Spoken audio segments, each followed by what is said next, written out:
The late afternoon sun streams through the kitchen curtains, casting golden light across the granite countertop where I'm slicing vegetables for tonight's dinner.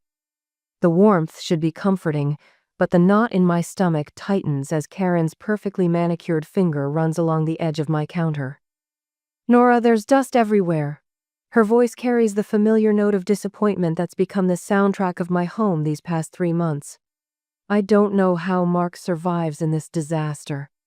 I grip the knife harder, focusing on the steady rhythm of chopping rather than the woman inspecting my kitchen like it's a poorly maintained rental property instead of the home I've lovingly tended for 14 years. Through the window, I catch glimpses of Emma and Jacob racing through the sprinkler, their laughter a sharp contrast to the heaviness settling in my chest. Mark leans against the doorframe, scrolling through his phone, carefully avoiding eye contact. He's perfected this stance, lately physically present but emotionally vacant whenever his mother begins her daily inspection. "The curtains need replacing," Karen adds, tugging at the fabric I hand, selected for its cheerful pattern. "These are so dated." I wonder, briefly, when my mother-in-law's opinions became commands in my own kitchen.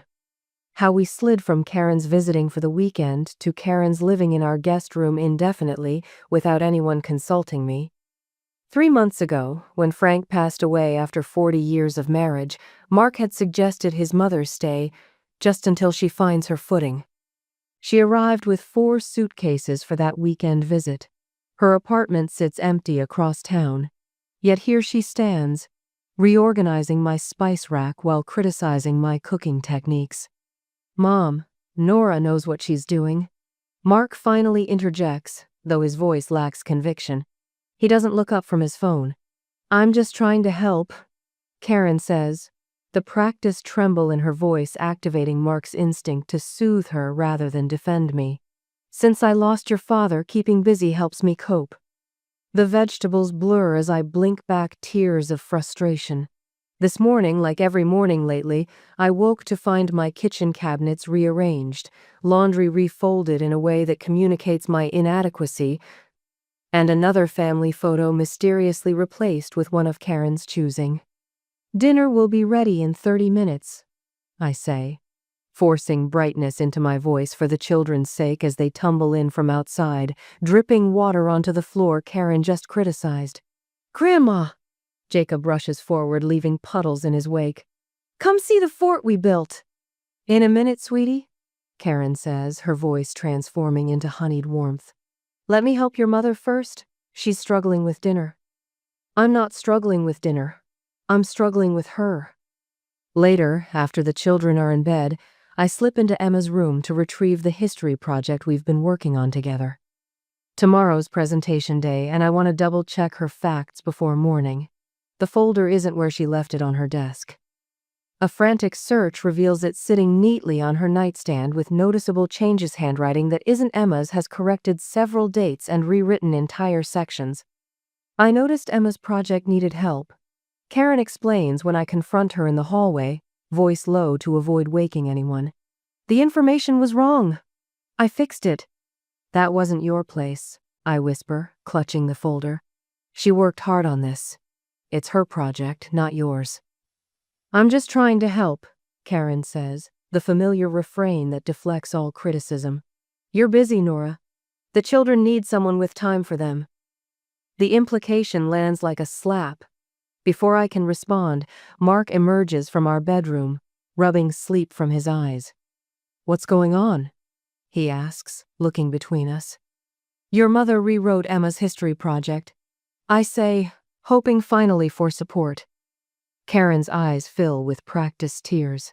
"I was just trying to help, Mark. The dates were all wrong. I didn't want her embarrassed at school."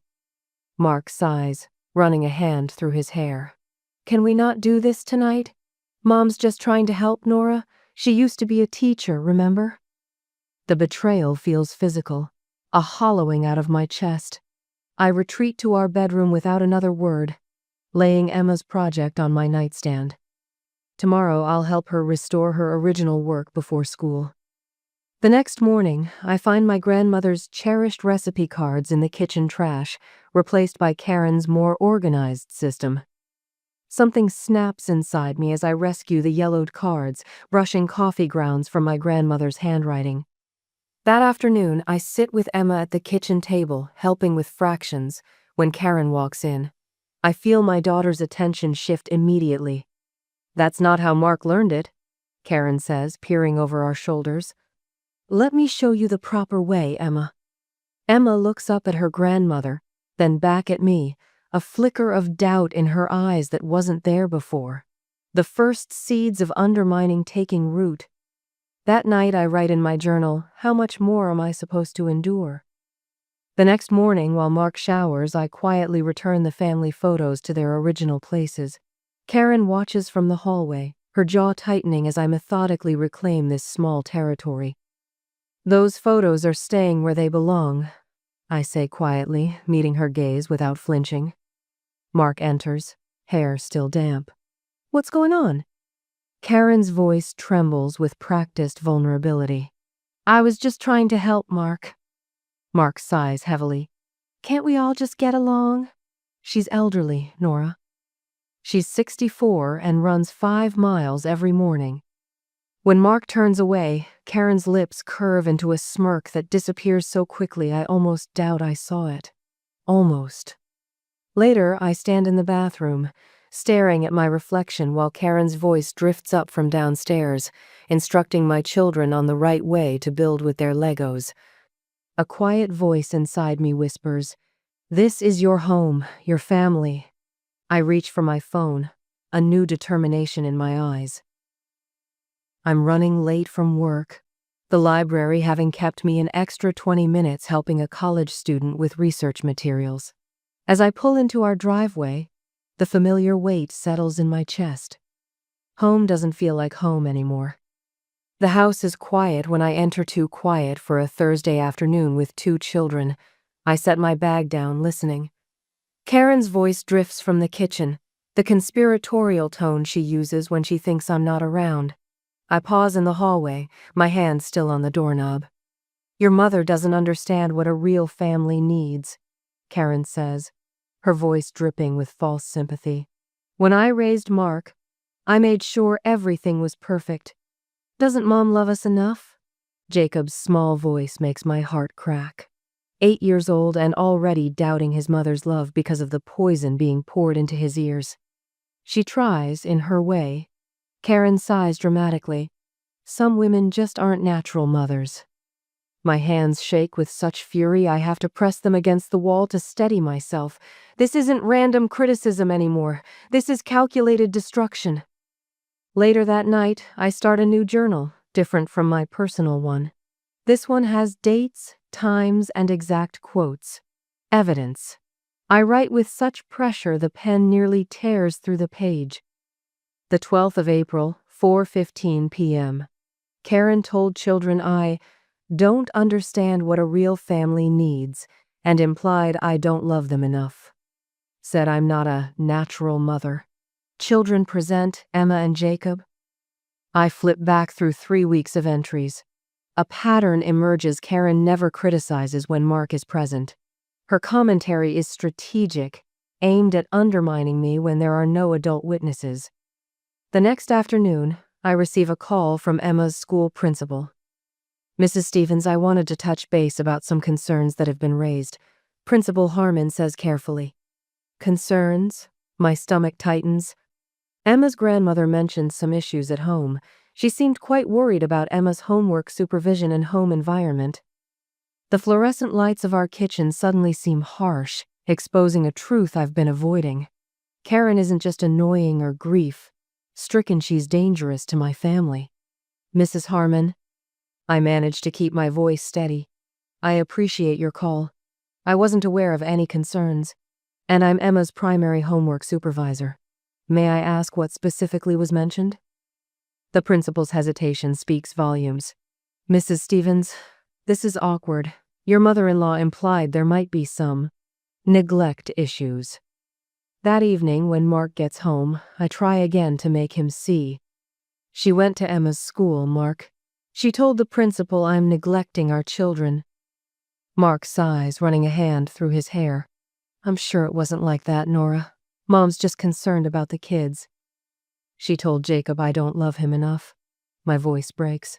Your mother is poisoning our children against me, and you're letting it happen. You're being too sensitive. That's just Mom's way, he says, the familiar dismissal that feels like betrayal every time. She raised me and I turned out fine. Did you? I whisper, but he's already walking away. The next day, our neighbor Martha is working in her garden when Karen loudly critiques my flower beds. Nora never could keep up with the weeding, she announces, though the beds are nearly immaculate. Mark deserves a nicer view, poor man. Martha glances up, her eyes narrowing slightly. She says nothing, but I see recognition in her eyes. An hour later, Martha knocks on my door with a thermos of coffee.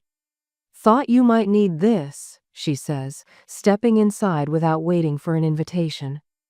Once we're seated at the kitchen table, she reaches across and pats my hand. My mother-in-law was just like yours. I see you, dear. The simple acknowledgement brings tears to my eyes. No one believes me, I whisper. I believe you, Martha says firmly, and I'm guessing she's careful about when and where she does it. For the first time in months, I don't feel crazy. That afternoon, I catch Karen going through my desk drawer where I keep financial papers and personal correspondence. What are you doing? I ask, my voice steady despite my racing heart.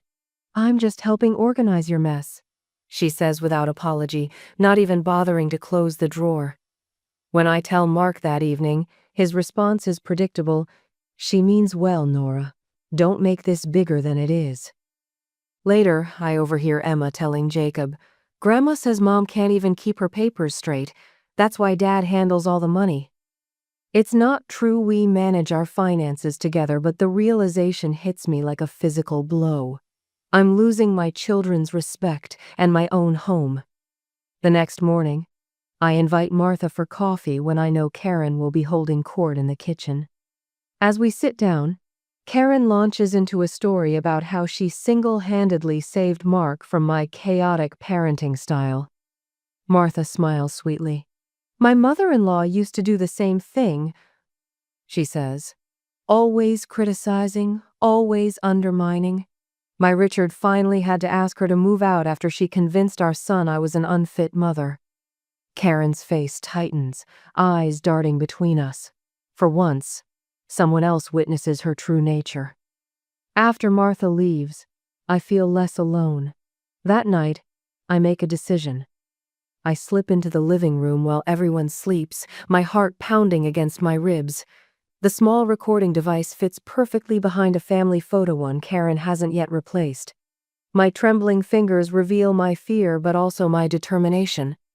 Sometimes the truth needs witnesses, I whisper to myself. The red light blinks steadily as I walk away, a tiny beacon of hope in my occupied home. I've decided to make it official, Karen announces, setting down her fork with a deliberate clink against fine China-me grandmother's, which she insisted on using for Sunday dinner. I'm moving in permanently. The pot roast turns to sawdust in my mouth. Across the table, Emma and Jacob continue eating, unaware of the bomb that's just been dropped in our dining room. Mark and I have discussed it, she continues, patting her lips with a napkin. My house is just too much for me now.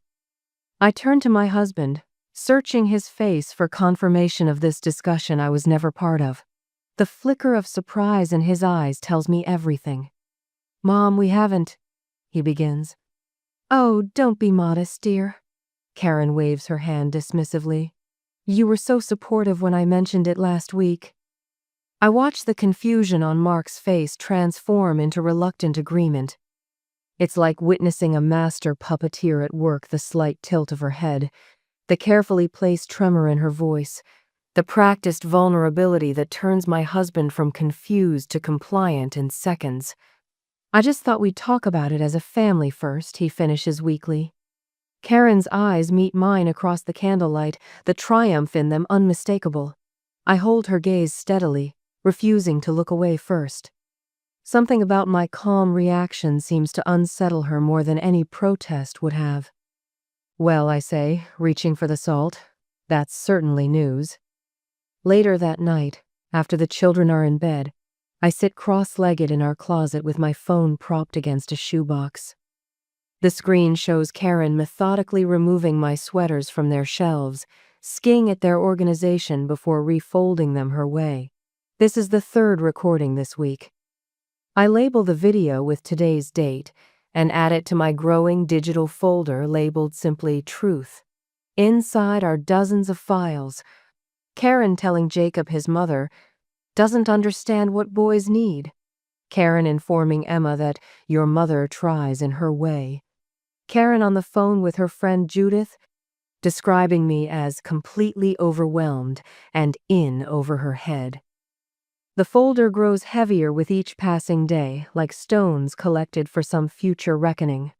I don't know why you insist on wearing colors that wash you out. Karen's voice carries across the Johnsons' backyard barbecue. Heads turn briefly before neighbors pretend sudden interest in their paper plates. I feel the familiar heat crawling up my neck, but instead of shrinking or changing the subject, I meet her gaze directly. Thank you for your opinion, Karen. My voice is calm, measured. I don't elaborate or defend my coral blouse color Mark once said brings out the warmth in my eyes. I simply acknowledge her words and turn back to my conversation with Martha. Karen blinks rapidly, momentarily thrown by my lack of accommodation. From the corner of my eye, I catch Mark watching the exchange, a slight furrow between his brows. Something shifts in his expression, a flicker of recognition, perhaps, or the first crack in a long-held illusion. The barbecue continues, but Mark's attention keeps drifting our way. When Karen approaches again with a pointed comment about the potato salad I brought, "Store-bought would have been better than this texture, dear," Mark sets down his beer and steps between us. "Mom, that's enough." His voice is soft but firm. Nora worked hard on that salad. Karen's face registers shock before she recovers with a trembling lip. "I was just trying to help her improve. You used to appreciate my honesty, Mark." But instead of backing down, Mark places his hand on my shoulder. Her cooking doesn't need improving, and there's a difference between honesty and criticism. The barbecue chatter dims momentarily as neighbors pretend not to notice the exchange. David Johnson suddenly becomes very interested in adjusting the grill temperature, while his wife Cynthia asks a little too loudly about Jacob's baseball season. Mark's eyes meet mine, an apology in their depths. It's just a moment, just one small stand, but it feels like the first crack in a dam that's been holding back the truth for months. Later, as we load paper plates into the Johnsons' kitchen trash, Martha leans close. "Cynthia and David are coming by tomorrow," she whispers. "They've seen it too. You're not alone in this, Nora." The simple words nearly undo me. Not alone. After months of feeling like I'm losing my mind, the validation is almost too much to bear. True to her word, Martha arrives the next afternoon with Cynthia and David in tow, bearing a casserole and determined expressions. We gather in my kitchen while Karen is at her weekly hair appointment. "She did the same thing to the previous president of the garden club," Cynthia says, her normally quiet voice strengthened by purpose. "Criticized her arrangements until she stepped down. Then Karen took over." David nods, his weathered face serious. "My mother was like her. Always the victim, always the martyr. It doesn't stop unless someone stands up to it." Martha squeezes my hand across the table. "We've all seen how she talks to you, Nora. How she undermines you with the children." Their support wraps around me like a warm blanket, and for the first time in months, I feel my shoulders straighten with something more than determinate community. That evening, my sister Elaine arrives with 2 suitcases and a determined expression. "I'm staying until this is resolved," she announces, brushing past Karen's protests about not having space for guests. "I'm not a guest," Elaine replies, her voice honeyed steel. "I'm family." The children light up at their aunt's arrival, and for the first time in months, genuine laughter echoes through our home. As we prepare dinner together, Elaine whispers, "Lisa called Mark's brother. He says this is exactly what she did to their father for years. Criticized and manipulated until the poor man doubted his own mind. Another piece of the puzzle clicks into place. My phone rings that evening. Emma's teacher, Mrs. Winters. "I got your invitation," she says without preamble. "I'll be there. After what I've seen at the parent conferences." She pauses. "Children deserve to see healthy boundaries modeled, Mrs. Stevens.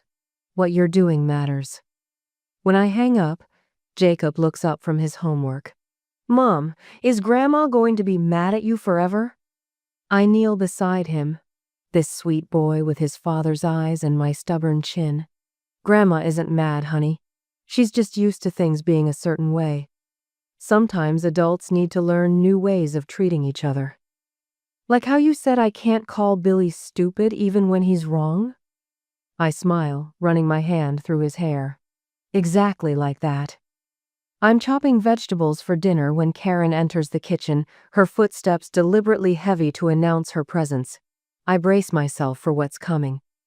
"You're cutting those all wrong," she begins, her voice carrying that familiar note of disappointment.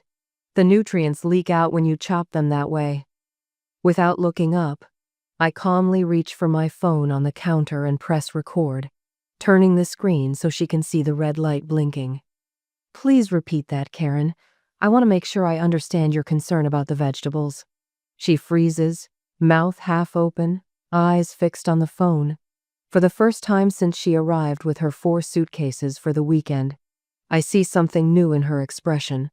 Uncertainty. "Tu is just trying to help," she stammers, the practiced confidence suddenly absent. "I know." I smile placidly. "And I want to make sure I get your help exactly right." She backs out of the kitchen without another word, and I save the brief recording. A small victory, but significant. The balance has shifted, just slightly. That night, I find Mark sitting on our bed, staring at his hands, his shoulders curve forward, making him look smaller than his 6-foot frame. "I heard what she said to you," he says without looking up. "About not deserving this family." The words hang between us. I'd been in the garden when Karen approached, unaware that Mark was on the patio within earshot. "I've been so afraid of losing my mother that I couldn't see I was losing my wife," he continues, his voice cracking on the final word. I sit beside him, the mattress dipping under our combined weight. For a long moment, neither of us speaks. There's too much to say, and the words feel inadequate after months of silence. "I miss us," I finally whisper. His hand finds mine, warm and solid. Not a solution, but a beginning. The next morning, I send out invitations for a family dinner. Martha and her husband, Mark's brother Lisa and his wife, my sister Elaine, the children's teacher Mrs. Winters, who has witnessed Karen's helpful interference at school, Pastor Williams, whose kind eyes see more than he lets on. I include a brief note. For support and truth. Saturday at 6. As I seal the last envelope, Karen appears in the doorway of my small home office, one of my opened invitations in her hand. "What exactly are you planning?" Her voice is sharp, suspicious. I meet her gaze without flinching. "A family meeting about truth." Fear flickers across her face, quickly masked by indignation. "Mark won't choose you over me," she says, her voice hardening. "He never has." "This isn't about choices." I continue addressing envelopes, my handwriting steady and clear. "It's about consequences." She stands in the doorway a moment longer, then turns away. I hear her on the phone shortly after, her voice urgent as she speaks to someone about Nora's disturbing behavior and concerns about her stability. I slide the sealed invitations into my purse, a strange calm settling over me. The red recording light on my phone blinks steadily, capturing every word of her frantic call. Truth needs witnesses, and on Saturday it will have them. The dining room glows amber under the chandelier Mark installed for our 10th anniversary. Crystal glasses catch the light, throwing prisms across the walls. I've set the table with our wedding china, rarely used but perfect for tonight. The careful arrangement of each fork, each knife control in small things when larger matters feel so precarious. "You've made quite a production of this dinner," Karen says, leaning against the doorframe. Her voice carries that note of dismissal I've come to recognize so well, though I can't imagine why Martha and the Williamsons needed to be included in a family discussion. I smooth the tablecloth, erasing an invisible wrinkle. It's not just family joining us. Emma's teacher will be here too. Karen's fingers tighten around her glass of water. Mrs. Abernathy, why on earth would you invite her? I look up, meeting her gaze directly. She had some concerns she wanted to discuss. I don't elaborate, don't explain that Mrs. Abernathy called after Karen showed up at school to explain why Emma's science project was below her potential. I'm not feeling well, Karen announces suddenly. I think I'll need to excuse myself from dinner. That's unfortunate, I say, continuing to arrange fresh flowers in the centerpiece. Everyone's looking forward to seeing you. The doorbell chimes, and Karen's face tightens. She disappears upstairs, and I hear her urgent whispers through the heating vent calling Mark at work, no doubt. The words humiliate and ungrateful drift up from the floorboards. Martha arrives first, bearing a bottle of wine and knowing eyes. I brought reinforcements, she whispers, squeezing my arm. Both kinds. One by one they file in, Mark's brother David and his wife Jen, the Williamsons from next door, Mrs. Abernathy with her gray hair in a neat bun, Pastor Williams with his gentle smile. Each person who has witnessed Karen's behavior in some form small cruelties accumulated like interest on a debt long overdue. Mark arrives home to find the house full of guests. His eyes dart from face to face, confusion evident in the furrow between his brows. What's all this? He asks quietly when he finds me in the kitchen. Truth, I answer simply, handing him a glass of water. His eyes search mine. Mom called me at work, said you were trying to humiliate her. The question hangs unspoken between us. Not humiliate, I correct gently. Expose. The sound of Karen's heels on the stairs announces her entrance. She's changed into a blue dress I've never seen, her hair freshly styled, lipstick perfect. The grieving widow transformation complete. I decided I simply couldn't miss this lovely gathering, she announces. Her smile stretches tight across her face, though I'm still feeling rather faint. Dinner begins with careful conversation weather, community events, the children's activities. Karen relaxes incrementally, believing the danger has passed. By the time I serve the pot roaster favorite, intentionally she's holding court about her volunteer work at church. It's so important to give back, she's saying when I return from the kitchen with an extra serving dish, especially when families are struggling with proper guidance. I place the dish carefully on the table. Speaking of guidance, Karen, there's something I'd like to understand. The room quiets. Forks pause mid-air. The sudden silence amplifies the soft clink of ice against crystal as Karen takes a deliberate sip of water. You've been making some concerning comments about our family, I continue, my voice steady despite the tremor in my hands. I wonder if you'd be willing to explain them to everyone here. Karen's laugh tinkles like breaking glass. I have no idea what you're talking about, Nora. Perhaps you're confused. Her eyes dart around the table, seeking allies and finding none. The confidence in her posture falters for just a moment before she straightens her shoulders. This dinner was supposed to be about family unity, she says, voice rising with practiced distress. And instead, Nora has turned it into some sort of interrogation. She's been recording me, invading my privacy. The accusation hangs in the air. I wait, letting the silence work for me rather than against me. Karen's throat bobs as she swallows, unprepared for my calm in the face of her storm. Actually, Martha interjects, her southern accent thickening with purpose. I heard you at the garden club last week. You said Nora was, and I quote, playing at being a mother without having the proper instincts for it. Karen's face drains of color. I never. You told me Emma was falling behind because of insufficient attention at home, Mrs. Abernathy adds quietly, which is simply not true. Emma is thriving. Karen stands abruptly. This is an ambush, Mark. Are you going to allow this? All eyes turn to Mark, who sits staring at his plate, knuckles white around his fork. Is it true, Mom? He asks, voice barely audible. Of course not, Karen scoffs. They're twisting my words. I stand and retrieve my laptop from the sideboard. I think we should be clear about exactly what words were said. Karen's eyes widen with genuine fear for the first time. You didn't. I did. I open the laptop, turn it toward the table. I recorded your conversations when I wasn't home. That's illegal, Karen sputters.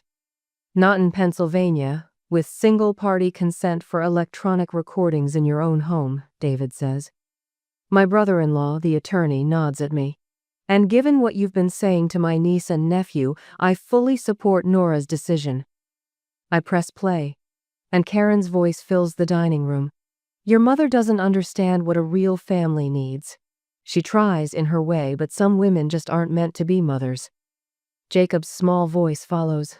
Doesn't Mom love us enough? Karen bolts for the door, but finds Mark standing in her path, his face a stone wall of realization. I think we should hear all of it, Mom, he says, his voice thick with emotion. I need to hear it. David clears his throat. She did the same thing to Dad, Mark. Remember how she'd tell him he couldn't manage without her? How she'd rearrange his study when he was at work, throw away things she decided weren't important. That was different, Karen hisses. It wasn't, David counters quietly. It's why I moved 3 states away. I connect my phone to our television screen, the harsh electronic blue casting shadows across Karen's suddenly pale face. There's more, I say, pressing play again. Karen's voice fills the room, crystal clear. Mark has always been too weak to make good decisions. It's why he needs me. Without me, this family would fall apart within weeks. Nora doesn't have what it takes to hold things together. Karen's mask slips completely. Her face contorts with a rage I've glimpsed only in fragments. You ungrateful, pathetic excuse for a son, after everything I've done. She stops, suddenly aware of her audience. The performance crumbles in real time. The carefully constructed facade of the doting mother-in-law and grandmother replaced by the woman I've known was there all along. Her hands tremble as she grips the back of a dining chair, knuckles white against the dark wood. The silence that follows feels like the aftermath of thunder, a heavy electricity lingering in the air. No one speaks as Karen retreats upstairs, the slam of the guest room door reverberating through the house.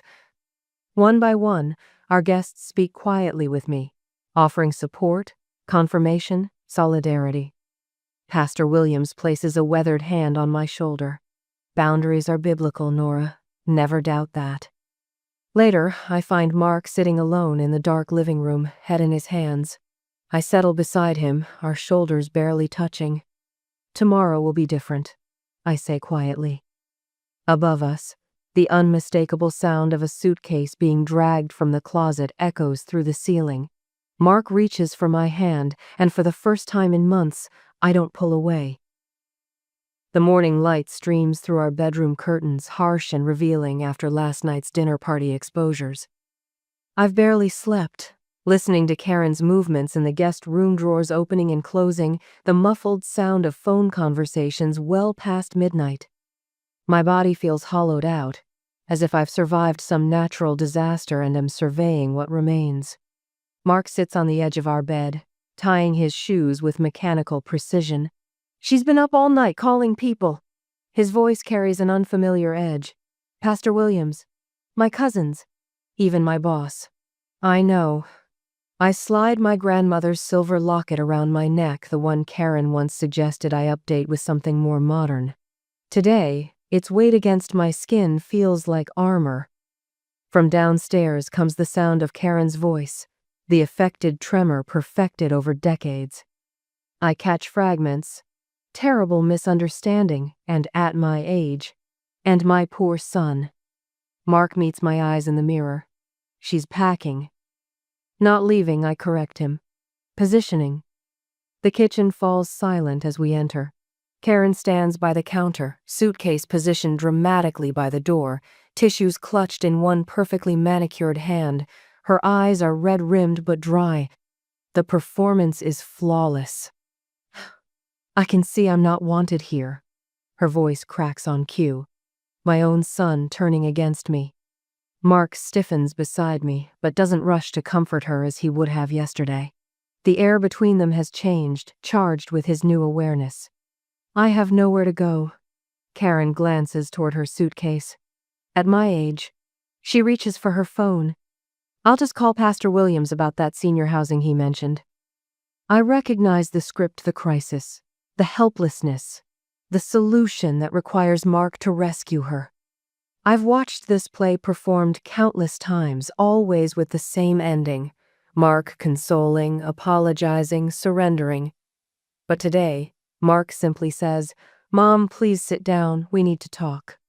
Karen's fingers freeze mid-dial, her eyes narrowing almost imperceptibly before the mask of vulnerability slides back into place. "Of course, dear, whatever you need." "Not just me." Mark's voice holds steady. "All of us. Family meeting in 10 minutes. Her gaze snaps to me, calculating. "I should freshen up first." 10 minutes. I repeat, the steady rhythm of my heart surprising me with its calmness. We'll be in the living room. Upstairs, I hear Emma and Jacob stirring. I climb the stairs, tapping gently on their doors. "Time to get up. We're having a family meeting downstairs." Emma appears, hair tousled, eyes wary.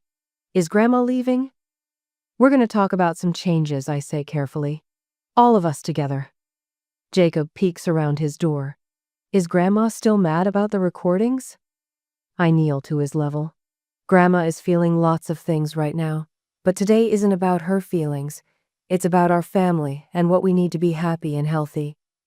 They follow me downstairs where Mark has arranged the furniture our family on one side of the room, a single chair across from us. The visual statement isn't subtle, but it's necessary. The united front wasn't my suggestion, but Mark's, a physical representation of the shift in our household. Karen enters precisely 10 minutes later, face freshly powdered, clothes impeccably pressed. Her practiced smile falters when she sees the arrangement. She hovers uncertainly before taking the single chair. "What's this about?" Her voice wavers between indignation and concern. I feel Mark take a breath beside me, but to my surprise, it's Emma who speaks first. "We made some rules, Grandma." Karen's head snaps toward my daughter, clearly not expecting this front. I place the folder containing printouts of texts, emails, and transcriptions from recordings on the coffee table between us. The evidence we've gathered exists in multiple places now, with Martha, with my sister, with Mark's brother, with Pastor Williams. We've made some decisions as a family, I say, my voice steadier than I thought possible.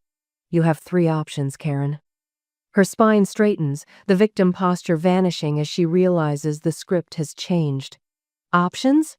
The word comes out sharp despite her attempt to soften it. You can return to your own home with scheduled, respectful visits. I hold up one finger, then another. You can move into the senior community Pastor Williams suggested. A third finger. Or you can stay here, but with new boundaries that will be respected. Karen's mouth opens, the familiar storm of objections gathering, but I raise my hand.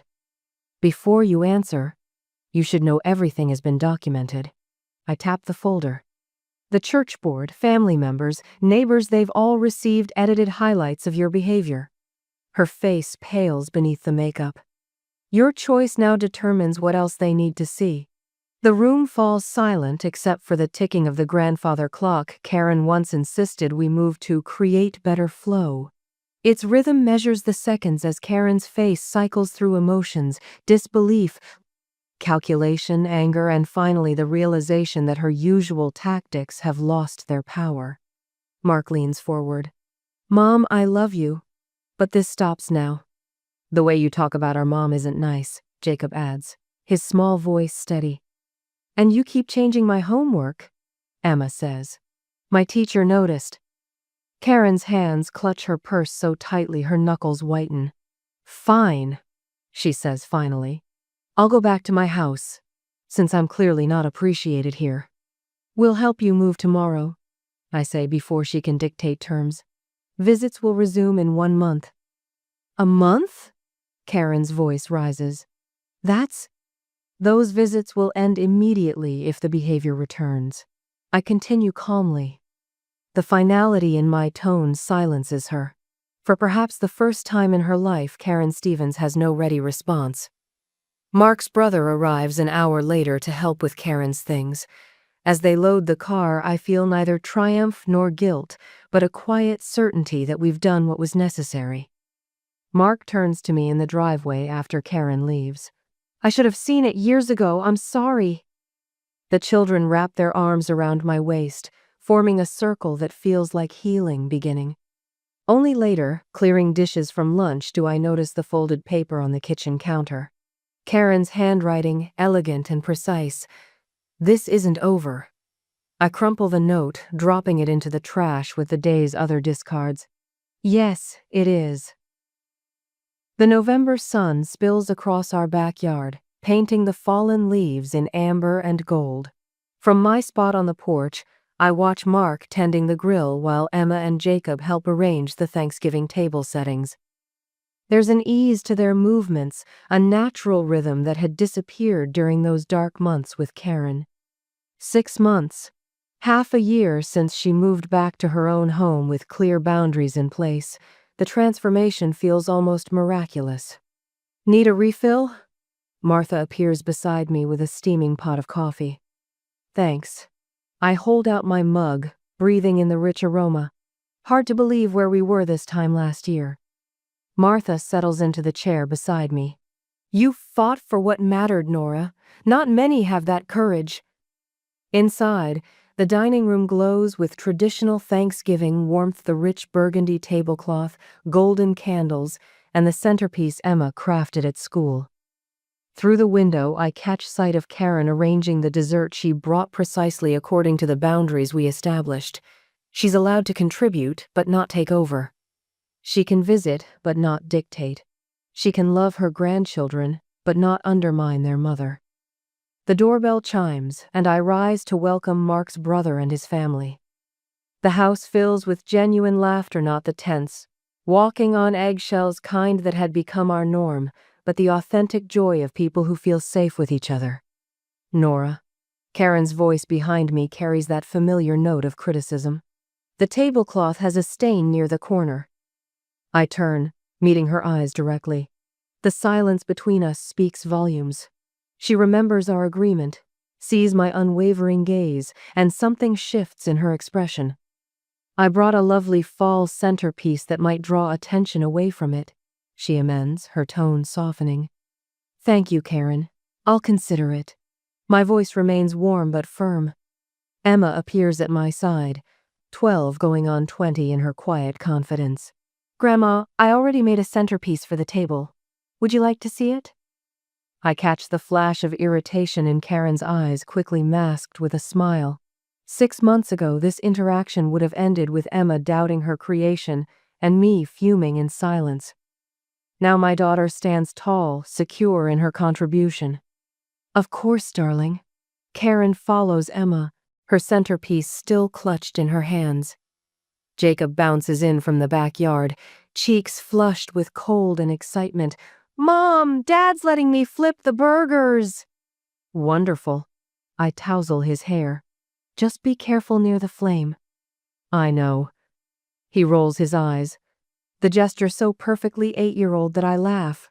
We talked about fire safety in therapy, remember? The children's counseling sessions were Mark's idea, one of many healthy decisions he's made since we established boundaries with his mother. Safety isn't just about fire, he'd said.